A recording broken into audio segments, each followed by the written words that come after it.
Hey, it's Christy, and today I'm going to show you how to ferment some carrots. Super easy.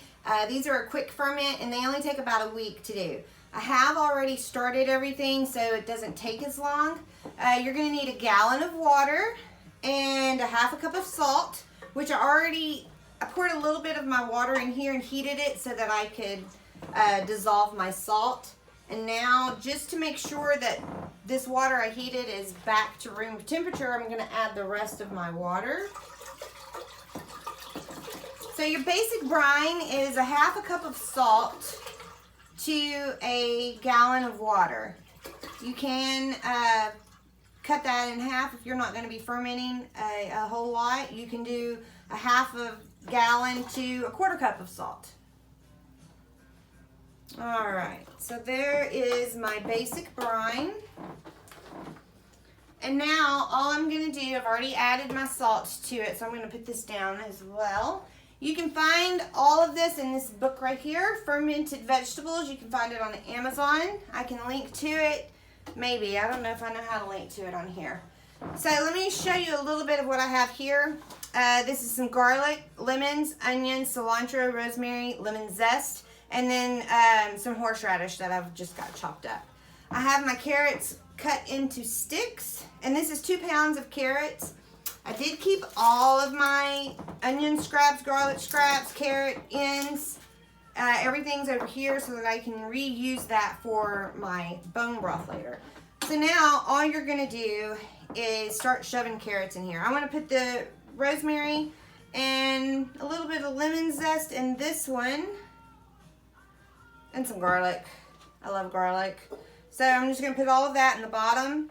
And then now you might have to start off by leaning your jar over to the side, because you're going to want to stack these in. The easy thing about fermenting carrot sticks is a lot of times you don't have to use weights, because they're so jammed in there that they're not going to float up above the brine. And just tilting your jar a little bit helps to ensure that everything's laying down in there flat. You don't have any twisted and turned. Oh my goodness, I might need to go get my other bag of carrots to cut. It's a good thing I got some more. It was funny, everybody's buying for, you know, being quarantined with the coronavirus, and there's produce all over the place, but like all the junk food's gone. So I loaded up on carrots, come home, and I'm going to ferment them, and then I'll have vitamin C and B vitamins and minerals and zinc, manganese, all kinds of good stuff.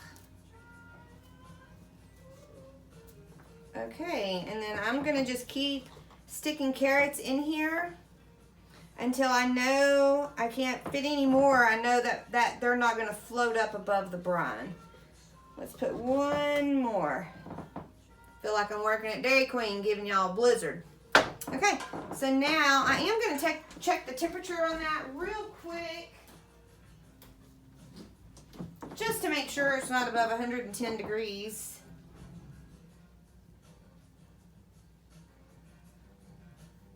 And it's at 74, so that's perfect.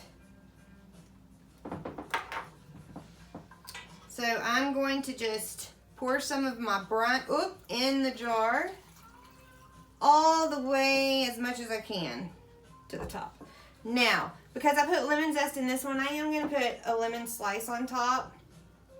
I like to just put those in there. It gives a little bit more flavor. It is floating a little more. Maybe I need to put some onion on top of it too. And that one's a little big.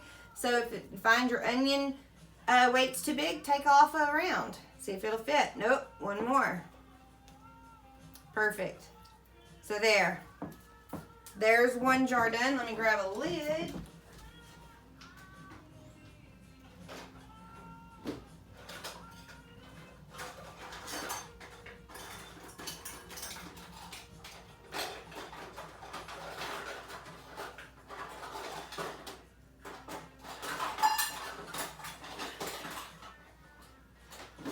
Of course, I can only find 2 at the moment, but I'll find one. So I'm going to put this lid on, and this is not all the way tight. Like this right now is a little tight.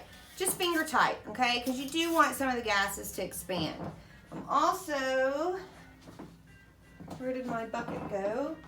Oh, I'm using my bucket as the camera holder. But I have another bucket that's kind of like this orange one, and I'm going to stick it in my bucket. So this is it. That's all. And in about a week, I will have fermented carrots. So for these, I think I want to do, David loves horseradish and he loves cilantro. So I'm going to put a handful of cilantro and a handful of horseradish and some garlic in this one. And then I'm going to definitely have to cut my other bag of carrots because I want to make more than this. Okay, so we're going to put those in here.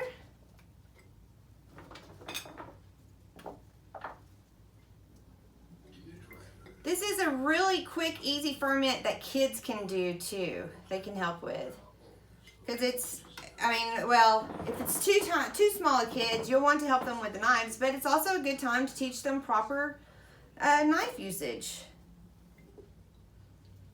If they're old enough and can handle it. You be the judge of that, Mama or Daddy.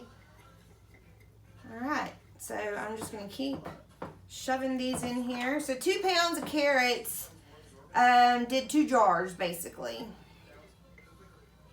Because this was a 2-pound bag. Shove that in there. And then I'm going to put an onion topper on this one as well.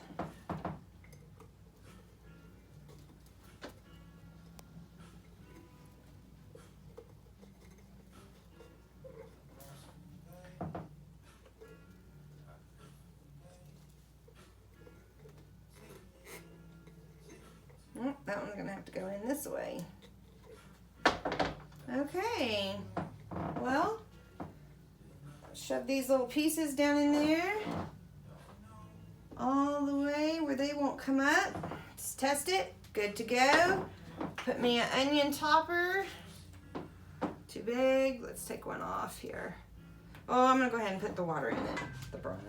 Now, I'm going to have a lot of brine left over. But I also have some jicama that I'm going to ferment. So I will show you how to do that next. If y'all want to tune back in. Okay, done.